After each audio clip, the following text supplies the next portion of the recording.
are just joining us on Facebook, I am here with Christopher Demos Brown, who is the playwright of American Son, among other plays, because it's not the only play you've written, but American Son will be, as I was saying, produced next season at North Raleigh Arts and Creative Theater, which I'm really excited about. And so that's one of the reasons I want to talk to you. I enjoyed the show in New York, and when I saw it on Broadway, and really excited to see it again and see what North Raleigh Arts and Creative Theater does with it. But before we get into that, let's we went to rival high schools, which is really funny. We just found out. Were you a theater kid in high school? No, not at all. In fact, I didn't start seriously either being a fan of or participating in theater until I went to college. I don't think I saw my first play. I take that back. I saw my first play in high school. I went to a dinner theater production of My Fair Lady, but I never really saw a professional production of a play until I was in college. Okay. Do you remember the first play you saw in college, other than My Fair Lady before that? First play I remember seeing was a student production of Picnic, the Inge play, and the first professional play I remember seeing was probably the first ones I do have vivid recollections of are House of Blue Leaves, some Mammoth play, whatever, maybe it was American Buffalo, and Kevin Spacey's Long Day's Journey on Broadway. There's something around that time in the mid '80s. Okay. Now, after college, you kind of piecing together the timeline, you went to Los Angeles to become an actor. That's right. Right. So, what did you learn about yourself and the industry while you were out there? Well, I don't know if you remember this, but there was a comedy improv group in Miami called Mental Floss. I do remember. So I You was, co-founded that, right? well, it had been founded for a while before I was in it, but the sort of serious sketch writing part of it started with I and a couple of other members in the late '80s. And the reason I mention that is because that was probably the best training ground I ever had for writing, because we were just writing lots of little sketch pieces and doing improv, which taught us a lot about writing. And that was a phenomenal experience. And I continued to do improv and sketch writing in LA while I was also trying to write scripts and act. And luckily failing at pretty miserably at acting. But trying to act anyway, taught me a lot about writing, because I realized how helpful it is to an actor if writing is specific and gives the actor a good blueprint for intentions from moment to moment. So talk to me a little bit about, was it when you were working with Mental Flaws before, while you were still in Miami, and you're still in Miami now, but before you went to LA, is that when you kind of got the epiphany that you're a writer? That was probably the first time I had tried to write a few things in college, but that's the first time I ever wrote something and actually saw it performed and really appreciated how exhilarating that was. My first efforts at writing full-length pieces of performed scripts were actually screenplays. And I had a couple of screenplays that got optioned, which back then meant that somebody would pay you some money to sit on it for a while and generally not produce it. And that was a frustrating experience, because I had gotten used to writing something and then watching it get performed on Thursday night. That's not how screenplays work, especially back then. So yeah, probably about that time I started becoming serious about writing. So you're in LA, you're there for a couple of years, and then you return to Miami and go to law school. And you are a lawyer, you're still a lawyer. um, so so talk to me about, is there a common thread? I come from a family of lawyers. I think there's a lot of theatricality in the law, but do you see a common thread between theater and law? Well, there are a lot of ways in which I think the practice of law and writing mutually reinforce each other, and a lot of ways in which they overlap. Um, our legal system is adversarial, so it's based upon conflict. Good writing requires that I think you have a seat of the pants feeling for conflict and tension. Otherwise, your writing tends to be flaccid and boring. Um, there's a discipline to practicing law to be successful at it anyway. It requires mastery of facts, the ability to kind of come up with a process for writing, for developing arguments, for mastering a case. I have found anyway that those skills translate really well to develop writing a play or screenplay or teleplay. And being a trial lawyer anyway involves a lot of speaking and then having your words and the words of somebody else transcribed, and then being able to see how the spoken word gets transcribed. And the process of writing is the opposite, at least writing plays and screenplays. You're trying to write so that somebody can speak the words and that they sound like they're coming out of somebody's mouth as opposed to coming off of a page. So those skill sets tend to be complementary. Absolutely. And do you gain any inspiration? Did any of the inspiration for American Son come from your experience as a trial lawyer? Where did the impetus for American Son come from?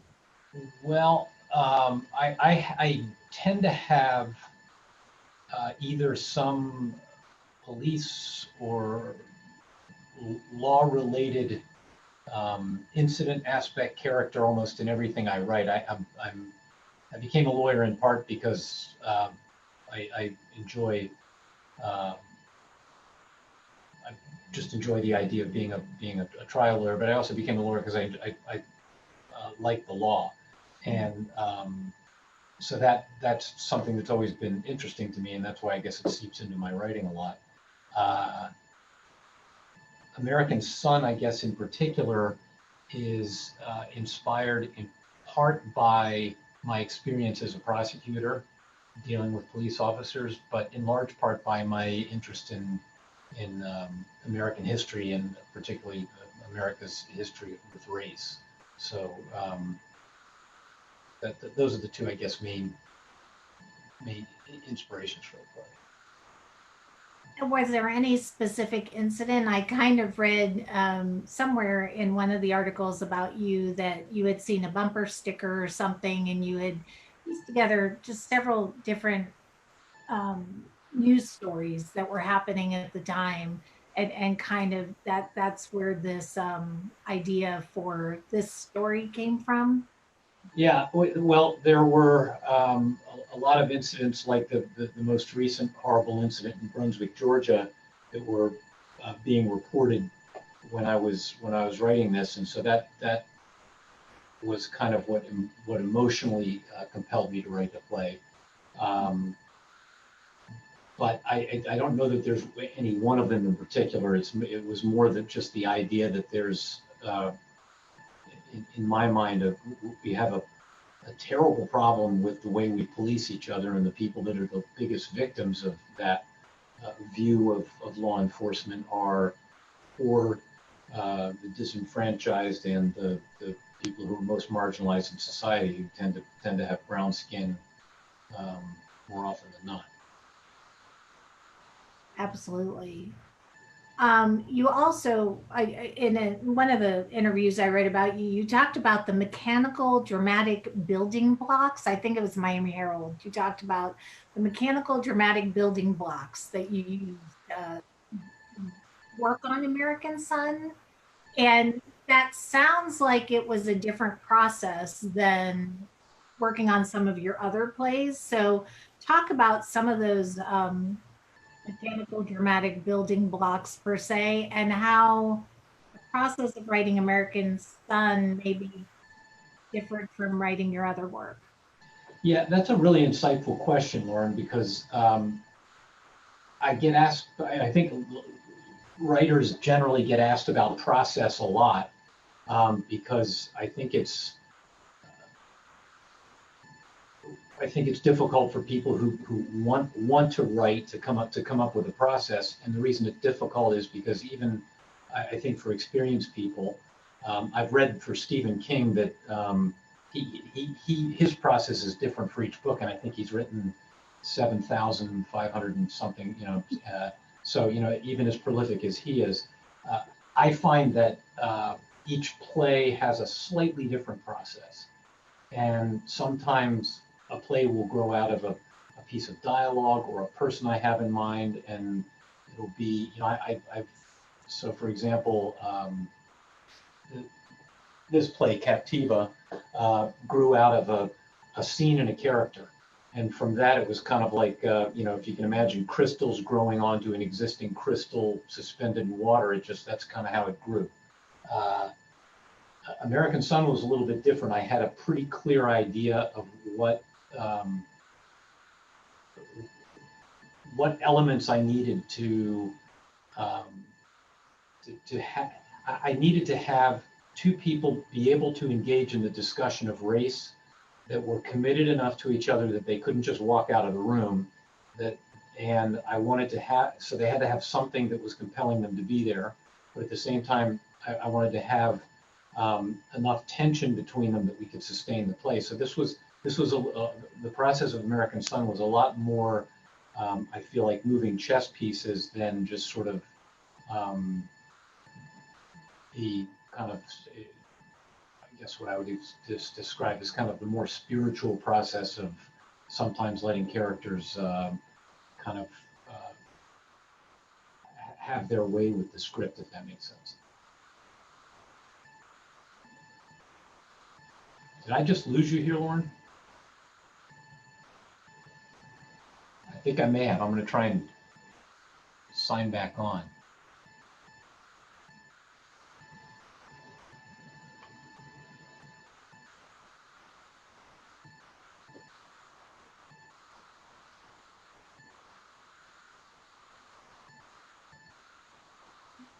Okay, good. We're back. Yeah, I think I lost you. I lost you for a second. I apologize for that.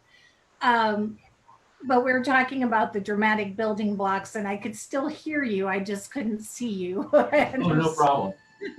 And I love that you talk about the fact that the process is always different, because I work the last few weeks. I've been participating in some preliminary workshop readings for new works here in Raleigh. And I think the writing process is very interesting for those of us who don't so, or who don't write dramatic work like this. So I love that you say that.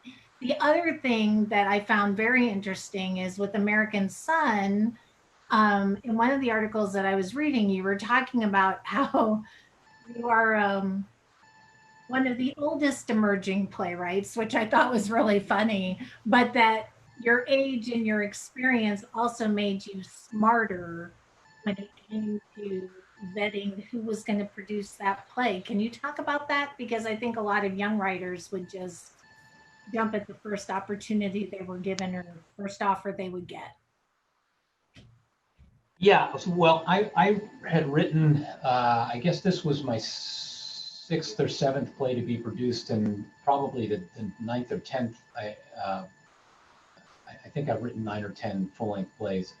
And so one gets to a point where I know, or at least I got to a point. I want my plays to be done at the best um, theaters they can, where they get great artistic attention and hopefully big audiences. And I don't think anybody ever dreams of a play. Well, everybody dreams of a play going to Broadway, but you can't count on it.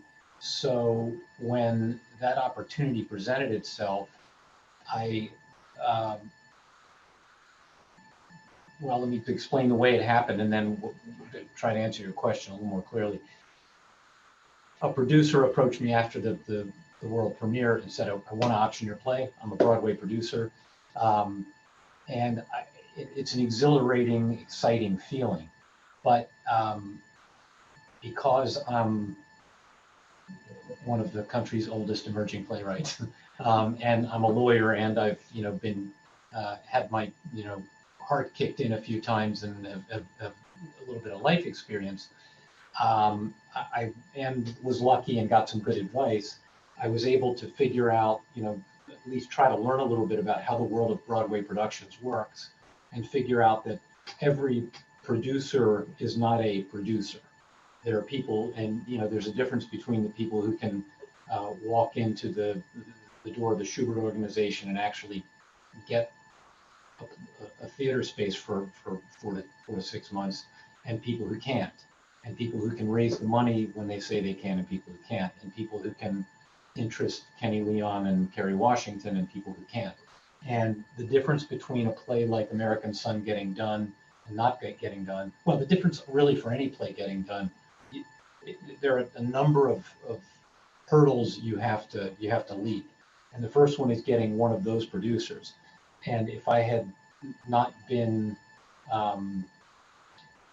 if I didn't have the life experience to be able to vet the 4 or 5 people that came and get lucky enough to land on Jeffrey Richards, the play, I don't think the play would ever have been done. And so that's what I mean, is that, just by being a little bit older and being in getting that, having the patience to do that research made the difference. And was the key with this play, once you found the producer, getting the attention of Kenny Leon and Kerry Washington? I mean, I read that Kenny he said in an interview he usually reads scripts several times. He didn't have to read this one several times. He hopped on board right away. He read it once. He was interested. Kerry Washington also said she was engaged from the beginning when she read it. What was that the the key to Yeah, it moving forward and getting produced on Broadway and having the attention that it did? yeah. So if hurdle one is you got to have somebody who's we're talking just about Broadway here, because not-for-profit theater is kind of the bread and butter of American theater, and operates completely differently. Just to contrast how this works, if Steppenwolf or the Goodman or Zoetic Stage, where I operate, I'm one of the co-founders of down here. A little plug for Zoetic Stage. If one of those theaters wants to do your play, they're doing the play. It's happening. They know they're gonna. It's not a money-making proposition. They're not there to kind of turn a profit on every ticket. They're going to lose somewhere between 50 and 20 and 50% of the I don't, depending on how your theater operates. So that they're going to do it. They're going to cast it. They're going to find somebody to direct it, and it's going to get done. That's not how a play works on Broadway. The first thing you have to do is get somebody who puts you under contract, pays you money, and says, okay, now I have the sole option to do this play between now and X date. Second thing that has to happen is if you have a musical, you have to, the path is different and a little easier, and I can't speak to it as well. But as I tell people, there's only one thing that guarantees that any play will get done on Broadway, and that's if the words under the title are Lin-Manuel and Miranda. That's the only thing I know of that guarantees that a play gets done. Otherwise, and certainly for a non-musical, after you have the contract, you have to have something that's a draw. There are very few plays that get done, straight plays that get done on Broadway that don't have a big television or film star, or that have not had a very successful, prominent off-Broadway run, or both. So this is a really long way of answering your question to say, yes, when a play by relatively unknown regional playwright Christopher Demos Brown got into the hands of an excellent producer, that's not what was going to get it done. My name on the marquee is not bringing anybody in the door besides my mom, my wife, my family, my kids. So yes, having a very prominent director and a very prominent actress and supporting cast of excellent, well-known actors was all the difference. Had that, if somebody of Carrie's stature and Kenny's stature and Steve and Jeremy and Eugene are not involved, the play doesn't get done. And what I loved about this play so much is this is a very subtle play. It's very I, subtle in its messaging isn't subtle, but and you almost know throughout the play exactly what the end result is going to be, and yet you hope for a different result. And that's what I loved about this play so much, is that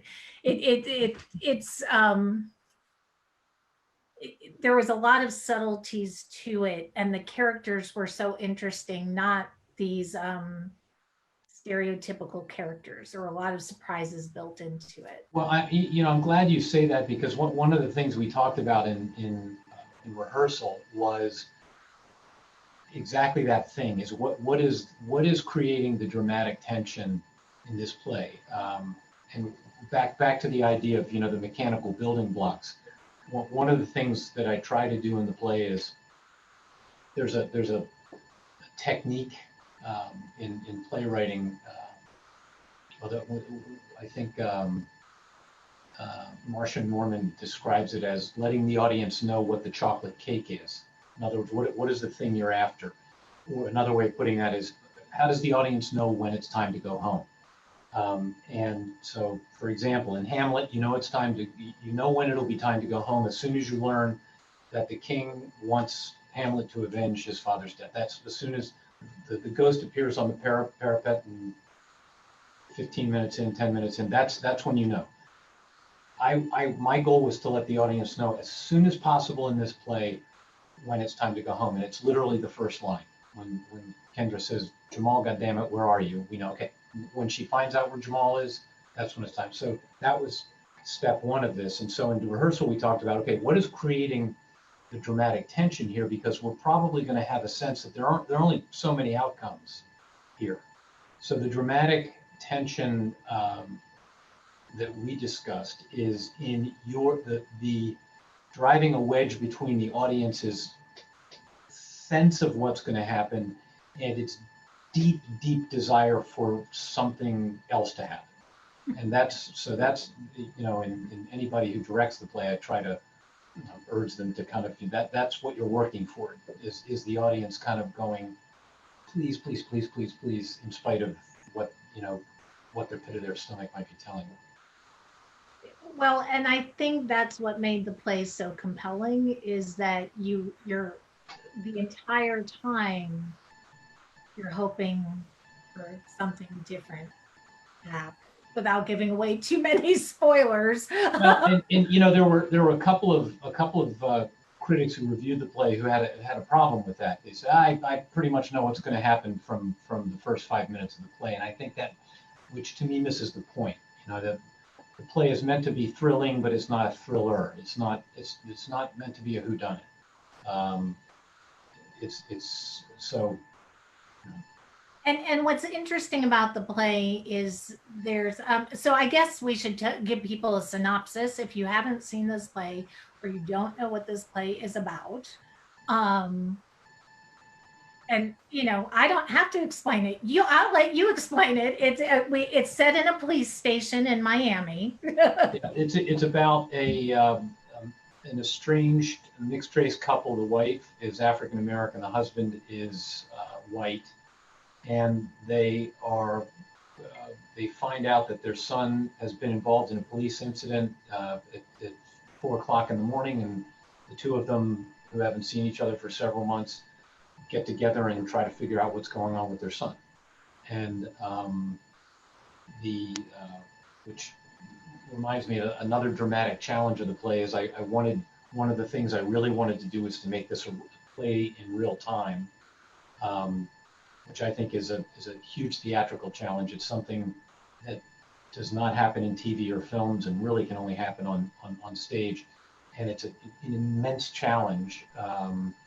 And so that was one of the mechanical um, theatrical devices I was trying to employ in the play. And it's a 90-minute play, so when you're saying real time, it really does unfold. And that's part of, I think, the dramatic tension of it, is that you're in it, you're engaged in it, for 90 minutes, and it's really kind of a roller coaster. So tell me about that moment. I saw a picture of you and your wife standing under the marquee. So tell me about that moment when the marquee goes up and you see your name up there for the first time. You know, right up there with the birth of my daughters and getting married. That's top five.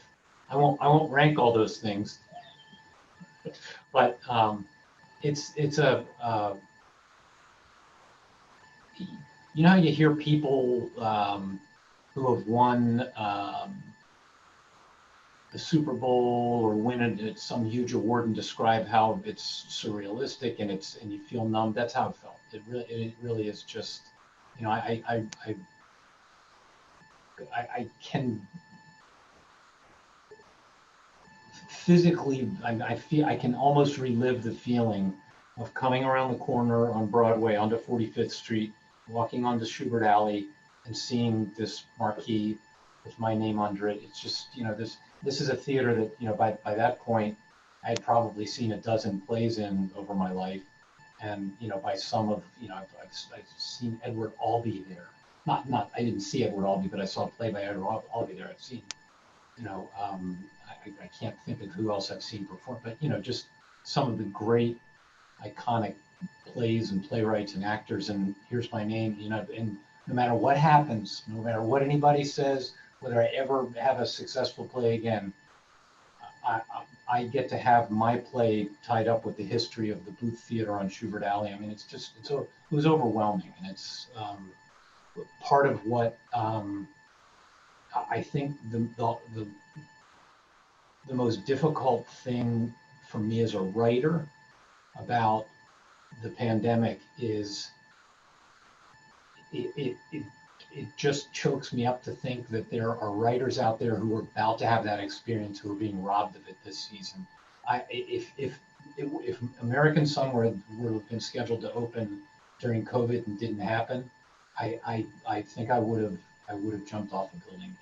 I'm so heartbroken for all of these writers and actors and directors who and I'm so hopeful for them that all of their plays get rescheduled and so that they get to experience that feeling. And I encourage them not to be discouraged because it will happen again.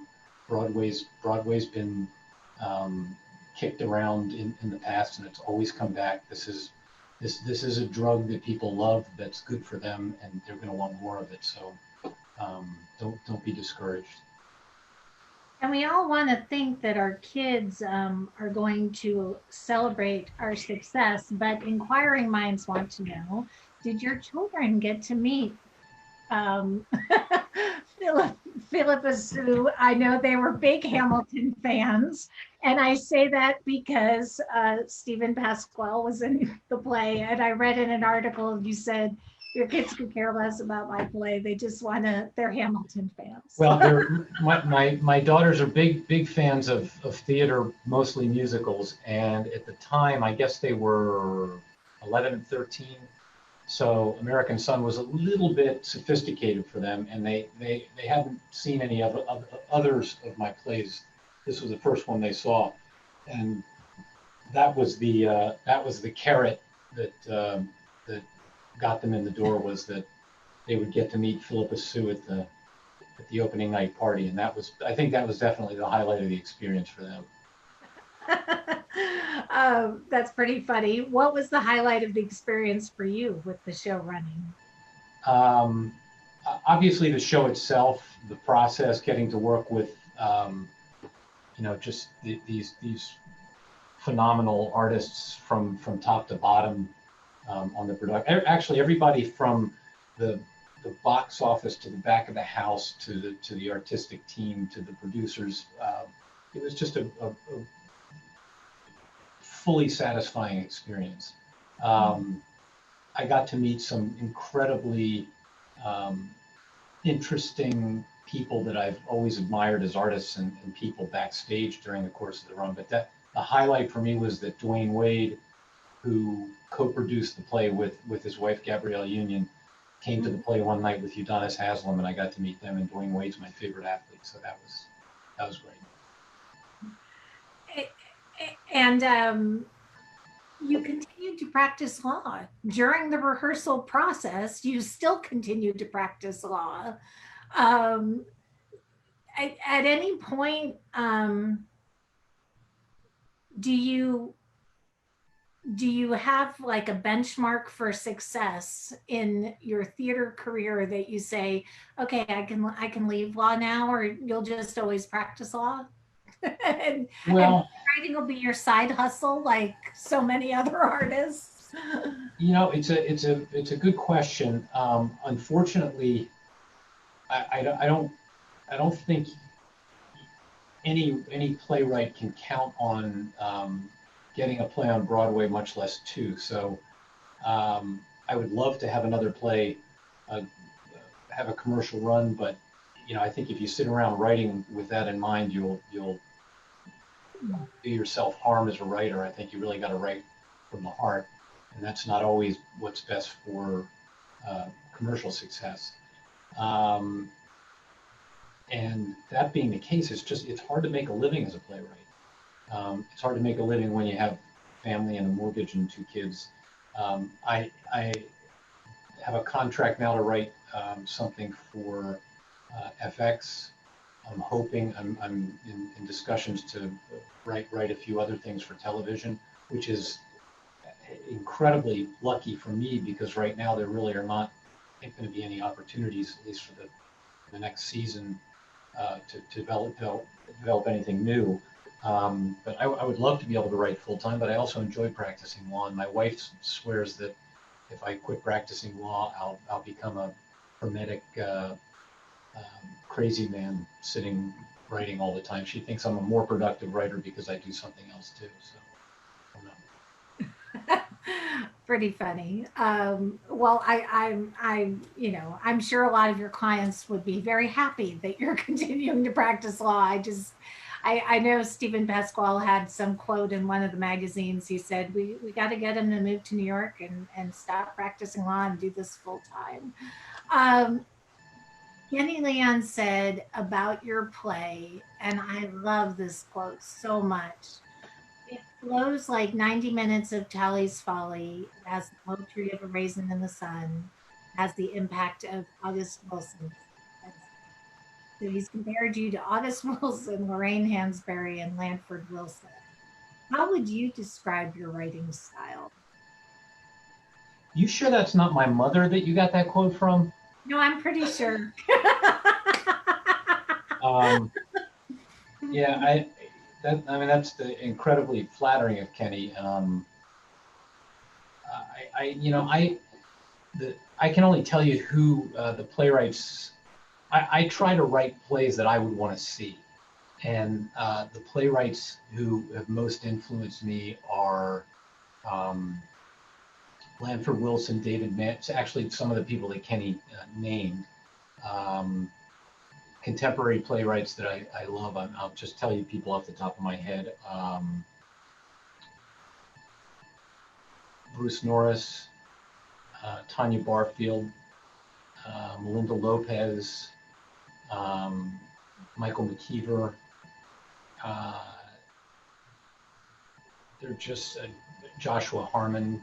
They're just we're in, I think, a golden age of American stage writing. There are so many really talented writers out there, and I don't know who I'm like. I can just tell you who other writers that I like, that I admire, and whose writing I try to emulate. We have a question from Facebook.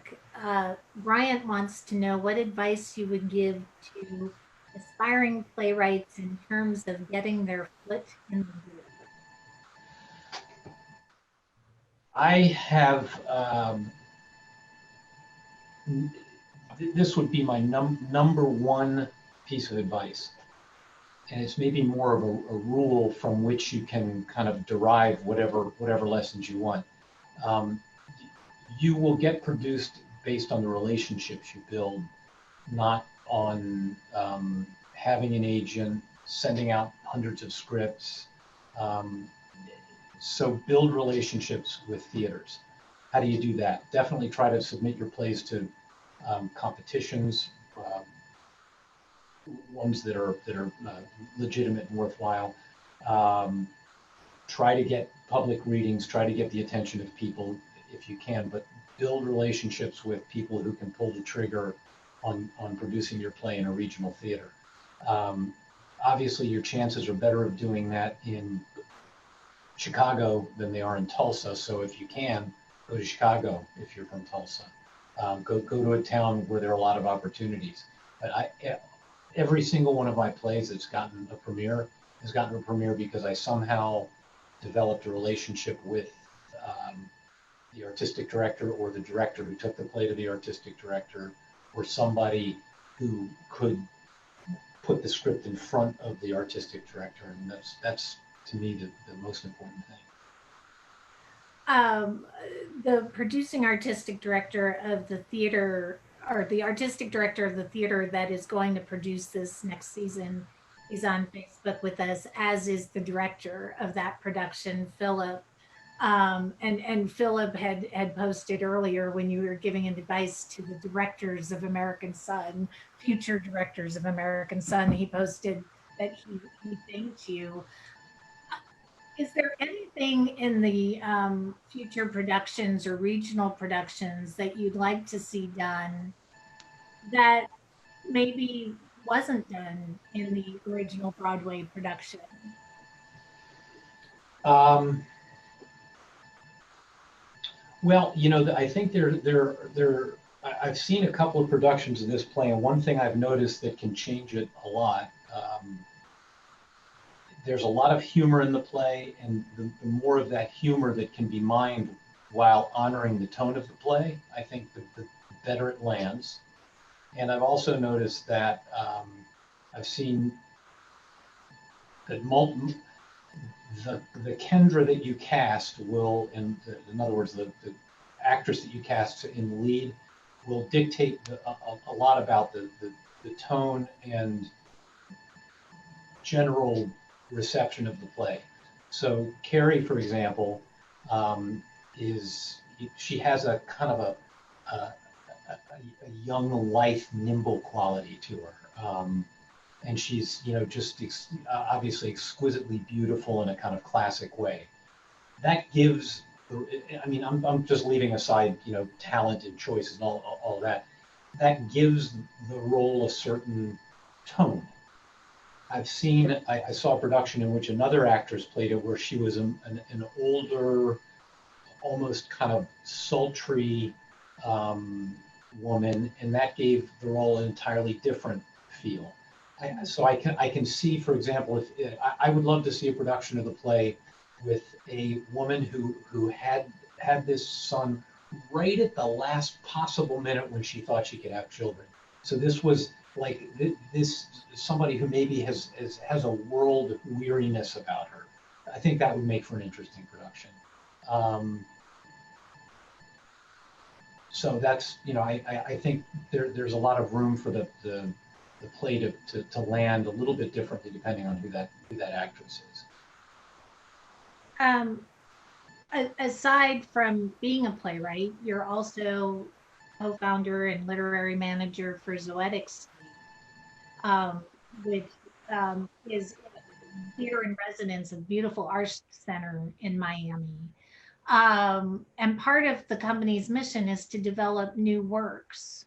So, what kind of new works are we going to see? Do you think, as a playwright and as someone who nurtures new works through your company, what kind of stories are we going to start seeing post pandemic? I mean, I'm hoping we're not going to see a host of pandemic plays, but what kind of themes do you think that playwrights are going to be exploring? I literally told somebody in an interview 2 weeks ago, I almost verbatim what you just said. I hope we don't see, you know, pandemic, the musical pandemic, you know, surviving the COVID-19. But I'm afraid we will. I don't know. I think there are some interesting, uh, while that's kind of a glib thing to say, um, I can tell you this from reading a lot of scripts and from submitting scripts to a lot of places. Artistic, there tends to be a wave, not a wave mentality, I guess, but you tend to see a lot of writing about the same thing. Um, it's, you know, there's a lagging, a tendency for the plays to lag whatever's happening. So, you know, there was a flood of hashtag Me Too related plays a couple years ago, and I expect that we'll see a lot of plays about the pandemic. But that doesn't mean there shouldn't be. It's just, if you're going to tackle that topic, um, you should probably be prepared for the fact that people are going to be reading a lot of plays about it, and if yours isn't different, insightful, um, original, and thoughtful, it's going to get it's going to be very difficult to get it done.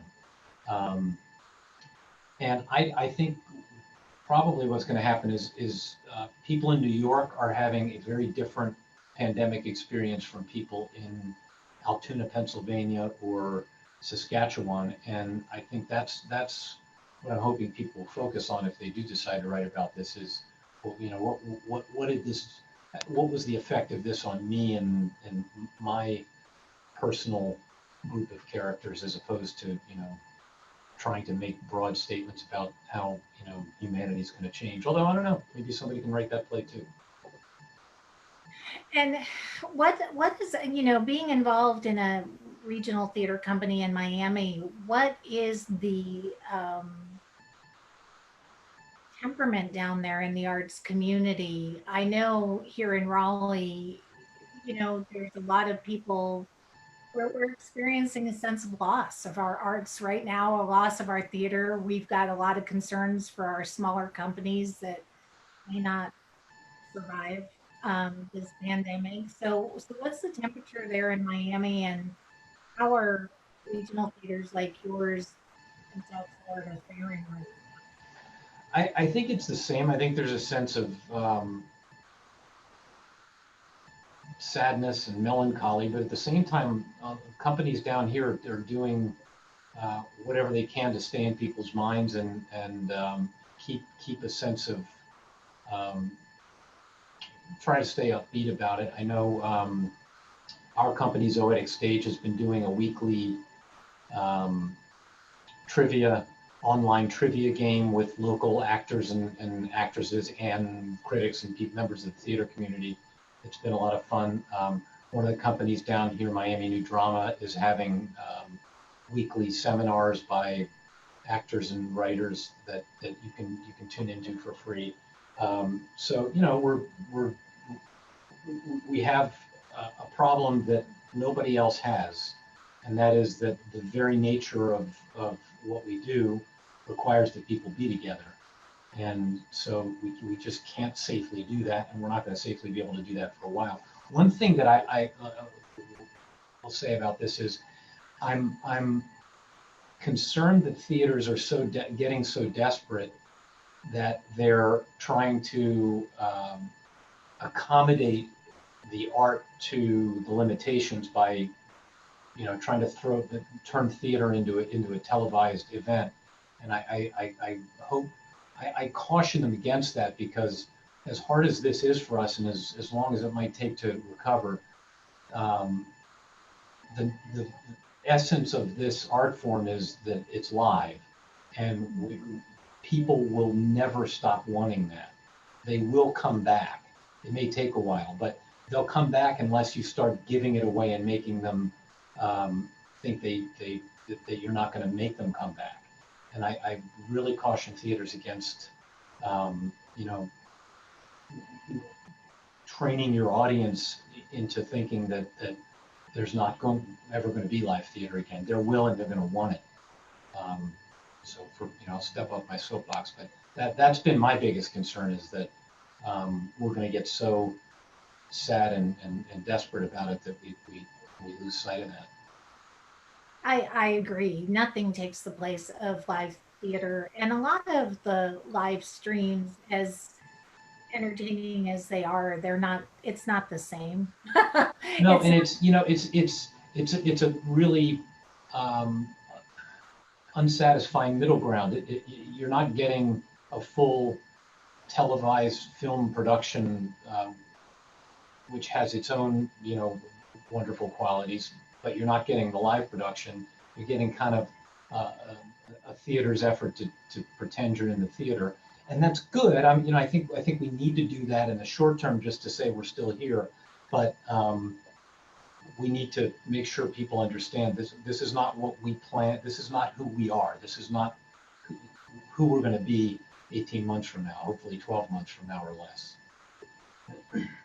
American Sun, before it was trendy to put your theater productions on television or live stream them, before it was trendy to do so, American Sun was done for Netflix. And I haven't watched it on Netflix because, truthfully, the power I felt of seeing the play live, I didn't want anything to taint that for me. I didn't want to anything to change that for me.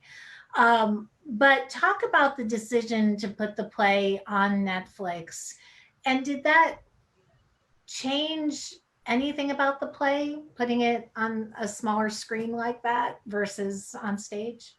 Um, I think it did. I think there's certain aspects of the play that are more powerful, and I think there's some things that are lost a little bit in the translation, but it's a different experience. Netflix approached us about doing this, I think, because of the play's themes. I think because Carrie was in it, and Carrie was very interested in doing the Netflix production too. And I think what Netflix is interested, at least my understanding, is interested in seeing if they can take certain live Broadway, straight Broadway plays, as opposed to musicals, and quickly translate them into content that that can be produced quickly. And this was sort of like a pilot effort at doing that. And it happened to be a play that lent itself to that well. It had a single set, small cast, somebody who was a very prominent, three people who were actually, I think Eugene's done a lot of TV too, so you had actors who could switch from one medium to the other. So that I think was part of what drove it.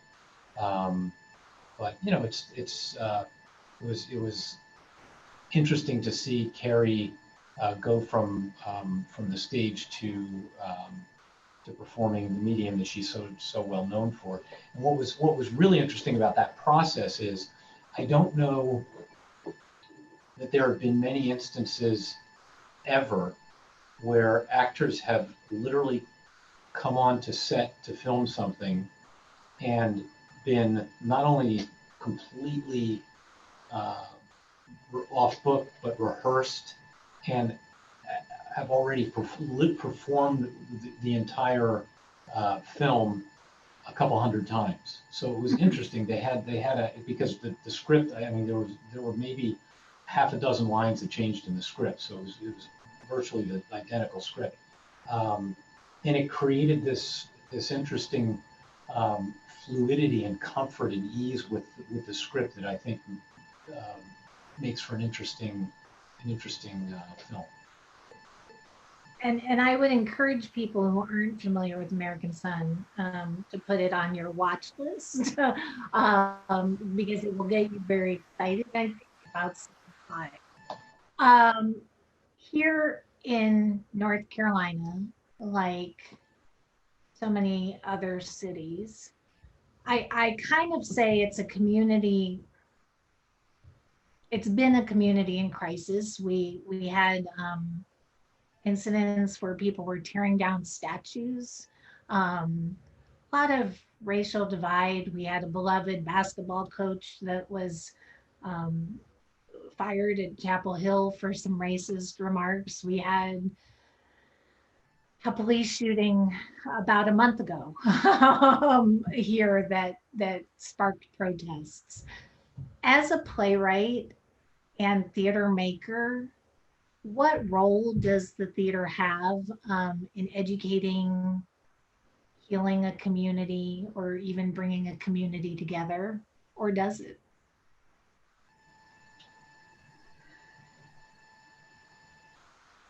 I don't. I think theater is a really ineffective way to teach people things. Um, I didn't learn anything about uh, female genital mutilation by watching Ruined that I couldn't have gotten much more thoroughly and effectively from reading a 15-minute essay. What I did get from watching Ruined that I can't get from reading an essay is um, the human experience of sharing the experience of a person who's suffering through that injustice. To me, there's a little bit of a trap when we, as theater makers, act like we're here to heal and save the world. I don't think we are. I think what we can do is when you get a fire in your belly as a writer or an actor, director over an issue, you can work through people's hearts to get to their minds. But I don't. It concerns me. I guess it doesn't concern me. It doesn't work for me when I hear a theater or a director say, "Oh, we're setting up a season because we're here to educate you about the issue of, pick what it is." I don't think I don't think theater is very effective at that. If you're going, if you're trying to learn about the Holocaust by watching Schindler's List, you're going to be misinformed. But if you're trying to experience, human sacrifice, understand what sacrifice and heroism is about, that's different. Then I think you'll be well served and incredibly entertained by watching Schindler's List. Does that make any sense? Yes. Timothy Locklear, the artistic director, so he's doing a pull quote right now. Work through people's hearts to get to their minds. That's what his theater is all about, and I think that's why they chose to do American Sun in the first place. So I love that he's pulling that from this. So what is next for you post pandemic? What's next? Well, I'm working right now on the pilot of a television show. Unfortunately, I can't say much about, and I have a couple of other ideas that I'm pitching and talking to people about. and I'm working. I've been kicking around an idea for a play that I plan to workshop as soon as I can. Um, but I'm not sure how soon that'll be, unfortunately. Um, Philip Bernard Smith, who is directing the production of American Son here, he wants me to ask you, um, what are your thoughts on the idea that your play is possibly the answered fear in some way to Native Son by Richard Wright? I'm sorry that it is the. He's asking, and I'm gonna quote what he's asking. He's saying, could you ask Mr. Brown his thoughts on the idea that his play American Son is possibly the answered fear in some way to Native Son by Richard Wright? Well, all these questions that are linking me and my play to these phenomenal writers, and Kenny's quotes are just, I just want to drop the mic and kind of walk off screen. Um, I don't really know. I hope that's not the case. But to an extent, American Son is not meant to be as hopeless, I think, as people make it out to be. But that's an interesting question. That would be a really good question to ask a group of people who see the play and then read Native Son sort of back to back. It would be interesting to contrast them. I haven't read it. I think I read Native Son in high school, and it's been a while. But now that he suggests it, I'm going to go back and read it again. Well, and Philip is a great director here, a great theater maker as well. So, and he actually, what's interesting is he was scheduled to direct a production of A Raisin in the Sun, which was supposed to open and sadly didn't because of the pandemic. So he's got Raisin in the Sun and you're playing American Son. In the, A season of suns, just different vowels. yeah. Well, thank you so much for joining me this hour. I'm so glad we got to discuss this play and talk about it and talk about your work and realize what a small world it is that we both went to school and I think I graduated the same year as your wife, same school, so that's pretty small world. Yeah, right. Um, but stay safe and healthy, and thank you again so much for spending time with me. And I cannot wait to see the production they do here of American Son. I will certainly be writing about it, and I will send you whatever I write about it Well, so thank that you you so can see it done. Thank you, Lauren. It was a pleasure to talk with you. Thank you, Christopher. And for all of you watching, come back in about 30 minutes. I will be doing a live chat with Dice Fiorio. So thank you, Christopher. I appreciate it. Okay, bye. Thank you, Lauren. Bye bye.